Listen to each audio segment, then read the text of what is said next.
तुमच्या जमिनी नापीक होऊ नये ह्याची जर तुम्हाला काळजी वाटत असेल, यांच्यासारखी अवस्था होऊ नये असं वाटत असेल तर तुम्ही पूर्ण डोस टाकलाच पाहिजे. एका कोणत्या याच्यावर अवलंबून राहिलं ना नाही पाहिजे. मग हे असं करू बचत करू जमीन नापीक झाल्या ना. जमीन नापीक का झाल्या? कारण आम्ही बचत करीत राहिलो, शेणखतामध्ये बचत केली, जमीन सुपीक करण्यामध्ये बचत केली. शेणखत नाही सर या जमिनी, बिलकुल नाही, अजिबात नाही. 2 वर्षापासून शेणखत जसं वैदिकचं चालू केलं ना, खत बंदच करून बरं. त्या टाकलं. फ्लावरचा काय अनुभव आहे? फ्लावरचं चांगलं आहे, पण ते पावसामुळे ना काळा टिपका पडला होता त्याला पहिल्या फळाला आमच्या. तसं नसतं ते. तुम्ही एक डोस टाकला की नाही, फ्लावरचा पिरियड किती आहे? 2.5 महिने. त्याच्यामुळे त्याला 2 डोस जायला पाहिजे.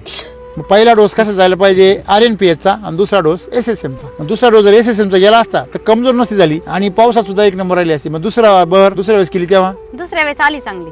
तेव्हा किती पैसे झाले? काय नाही, जास्त झाले असते. 2.5 लाख झाले. 2.5 लाख झाले. 2.5 लाख रुपये झाले. 3 लाख झाले. बरं. आणि खर्च किती केला होता? 20,000 जास्तीत जास्त. 20,000 खर्च केला. 20,000 मध्ये 1 लाख जरी झाले तर झाले ना 1 रुपयाला 5 रुपये.